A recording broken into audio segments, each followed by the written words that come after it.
خب شناخت بدعت خیلی لازم و ضرور است که هر مسلمان باید بدعت بشناسه. بدعت شکننده سنت هست و بدعت نواقض اعمال هست و بعضی وقت نواقض عقیده و ایمان هم می شود. بدعت در لغت به معنای نوآوری، چیزی نو ایجاد کردن در امور الله متعال و در روش سنت رسول الله صلی الله علیه و سلم. و بدعت به اصطلاح فقه اسلامی دو عنوان داره، یکی بدعت فی الدین، یکی بدعت للدین. بدعت فی الدین یعنی بدعت در دین حرام هست.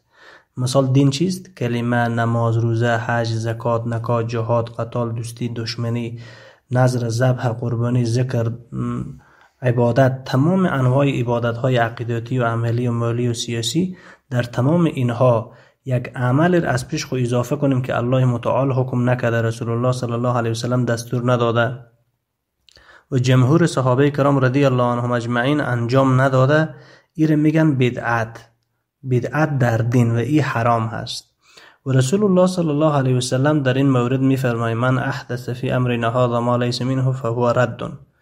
رسول الله صلی الله علیه و سلم میفرماید کسی که ایجاد میکنه چیزی را، یعنی کاری را که به نظر او، به فکر او، به عقل او گویا که ثواب معلوم میشه یا خوب معلوم میشه در دین ما، در امر ما، یعنی امر ما دین ما یعنی قرآن و سنت، که ما به او دستور ندادیم و هیچ حجت و دلیل از طرف الله و رسول نداره، این عمل از ما نیست و فرد عامل هم یعنی از ما نیست.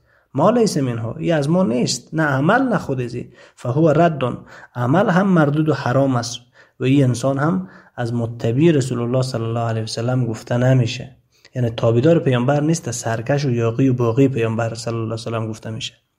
الله متعال در سوره مبارکه حجرات آیات اول مر از ایجاد بدعت منع میکنه. یا ایها الذین آمنوا، ای کسایی که ایمان آوردید، لا تقدموا بین یدی الله و رسوله واتقوا الله، ای کسایی که به الله ایمان آوردید بترسیم از الله. در مورد امر الله و سنت رسول صلی الله علیه و سلم هیچ چیزی رو مقدم و مؤخر نکنیم، کم و زیاد نکنیم، از پیش خود دین جور نکنیم. در یکی از سوره های دیگر قرآن کریم میفرماید که ما ای پیامبر دین با تو تکمیل کردیم، یعنی از آداب اسلامی، از سنت، مستحب، واجب، فرض، از همه امور دین تکمیل شده. آنچه از بیادبی، گناه صغیره، کبیره، حرام، کفر، شرک، ارتداد، نفاق، آنچه که منع شده الله او را منع کرده و رسول صلی الله علیه و سلم منع کرده. دیگه هیچ چیزی از الله و رسول فراموش نشده و هیچ کس نمیتونه بگه که من از رسول الله صلی الله علیه و سلم عالمتر و با تقواتر و فهمیده تر هستم. پس ایجاد بدعت حرام هست. بدعت در دین حرام است. بدعت للدین یعنی بیرون از دین. بیرون از دین یعنی موتر، زراعی، وسایل، اسباب، تکنولوژی، موبایل، کامپیوتر، ساختمان، فرش، لباس، اسباب. این دین نیست، این فرض واجب نیست، این مطابق به دین استفاده میشه و این رو باید دین ندانیم. این جایز است، این استفاده میکنیم موافق به شریعت. بدعت در دین حرام است. اما اینجا از لحاظ عقیده اسلامی بیایم، بدعت باز دو حکم داره. یکی بدعت مفسقه هست، یکی بدعت مکفره هست. بدعت که انسان فاسق میسازه. بدعت خودی و حرام هست، اگه او رو انجام میدی فاسق میشی. اگر بدعت حرام هست، اگه او رو حلال میدونی، دین میدونی، عبادت میدونی، او رو تقوا میدونی، او رو خوب میدونی، او رو اجر و ثواب میدونی، باز این کفر است، این بدعت مکفر است. چرا؟ که تو حرام حلال دونستی، حرام عبادت دونستی، حرام شریعت دونستی، حرام حکم الله درست کرده که الله حکم کرده که حرام انجام بدی. نعوذ بالله. تعیین کننده هر حکم عبادت الله است. اگه تو دعای بدعتی میکنی، نماز برویش بدعت میخونی، یک کار دیگه بدعت میکنی، باز این چی میشه؟ این به این معنی است که یعنی الله به تو دستور داده، تو کذابانه با دروغ یک عبادت جور میکنی، به الله نسبت میکنی و یک بدعت جور میکنی، از دروغ نسبت میکنی که گویا پیامبر صلی الله علیه و سلم تو یک کار کرده یا صحابه کرده و این بدعت خودت نشان میدی. گرچه ظاهرا به عقل بعضی طور عقل گرایی میکنن در برابر آیات قرآن کریم، حکم عقیده نمیفهمن. مثلا قرآن خوندن ثواب داره و فضیلت داره، اما اگه در سجده بعد سبحان ربی الاعلی شما علم تر کیف میخونیم، یک دیگه سوره قرآن کریم میخونیم، نماز فاسد میشه و شما گناهکار میشیم. چرا؟ به واسطه که رسول الله صلی الله علیه و سلم در سجده قرآن نخوانده و در سجده الله نگفته قرآن بخوان، در قیام گفته بخوان. اما ظاهرا خب کار بد نیست که یک نفر به سجده قرآن بخونه، اما چون خلاف امر الله و سنت رسول صلی الله علیه و سلم شد، شما گناهکار میشین و عمل شما فاسد میشه. پس در بسیار بدعت هاست که مردم بعد از در دعاهای بدعتی، توسلهای بدعتی، صدقات بدعتی، عبادات بدعتی، رسمای بدعتی، رواجهای بدعتی، باز این بدعت ها همه حرام هست.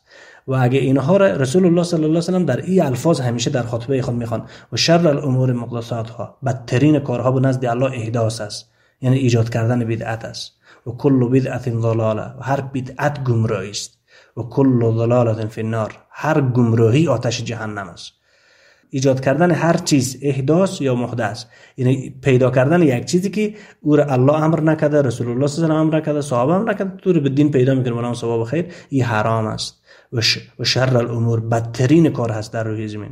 و رسول الله صلی الله علیه و آله به این الفاظ میگفت. و دانشمندان اسلامی به این باره وعیدهای خیلی سخت میگم. امام مالک رحمت الله علیه میفرماید کسی که بدعت در دین ایجاد میکنه او رسول الله صلی الله علیه و آله جاهل و خیانتگر خوانده. پس یکی از کفر بزرگ امارت چیز که او بدعت حلال میگه و بدعت عبادت بگه، مثل ذکر بالجهر صوفیا که مثل حیوانات بره قو میزنن و سر صدا میکنن، پیرهنهای خود پاره میکنن. و دیگه بدعت و خرافات شرکشون چیز که به قبرها سجده میکنن، به قبرها طواف میکنن، از قبرها کمک میخوان، بر قبرها سنگ و چوب و گل و گازک و چیزا بر قبرها توسل میکنن. و دیگه خرافات و کفر شرکشان چیز که از بدعتات دفاع میکنن، مثلا دعاهای بعد از سنت که رسول الله صلی الله علیه و آله نکرده، صحابه نکرده، 4 مذاهب اهل سنت نکرده، او رو الزامی حتی میکنن. حتی بلکه اگه کسی او رو نمیکنه، وهابی سلفی گفته او رو از مسجد میکشن که چرا تو به مطابق دین پیامبر عمل میکنی، چرا مطابق دینی که طالبا و روسا و این مشرکین جور کرده چرا این عمل نمیکنی. و دیگه مثل ازی بری بدعتا چی میمونه؟ فاتحه خانی که بری مرده‌داری، بری مرده ها دارن. خود فقه احناف میگه اقبح و قباحی، بدترین بدیاست می فاتحه خانی که در مسجد میشه. چرا؟ در جایز تعزیه داری است که اعظم الله اجرک و احسن عزا غفر لمیتک، و اینا به جایز به ضد ازی چی میکنن؟ فاتحه خانی میکنن. و اینمی بدعت اینا چی میگن؟ ایره حلال میگن و عبادت میگن و دین میگن و جایز میگن. یعنی این دین دوم است که اینا درست کردن، دعوای الله بودن هم کردن، دعوای نبوت هم کردن. به این مناسبت و این حرام اینا حلال میگن و عبادت میگن و ایر در کفر و ارتداد داخل میشن. یک کفر است که به این عقیده دارن، دیگه کفر است که به این عمل میکنن، دیگه کفر است که از دفاع میکنن، دیگه کفر است که با مخالفین از مخالفت میکنن. یعنی کسی که مخالف بدعت و خرافات است با او دشمنی میکنن و او را به نامها و به تابعهای مختلفی او را چی میکنن؟ بدنام میکنن. خلاصه کفرهای خیلی زیاد و مختلف دارن. به این عنوان در آیات قرآن کریم و در احادیث رسول الله صلی الله علیه و سلم آداب لباس پوشیدن، آداب تشناب رفتن، آداب گپ زدن، آداب همبستری، آداب غذا خوردن، تمام چیزها جزئی و کلی مکمل به تفصیل بیان شده. پس اگر کسی میاد در کنار از اینها چیزی رو اضافه میکنه و این در شریعت الله متعال منع است و اجازه نیست و این شریعت و دین دوم جور کرده که دین دوم همان او دین باطل است. و کسی که شریعت و عبادتی از پیش خود جور میکنه و دعوای الوهیت کرده و این خود از یک کفر اکبر است و شرک اکبر است و باید هر مسلمان کوشش کنه که از بدعت و خرافات پرهیز کنه.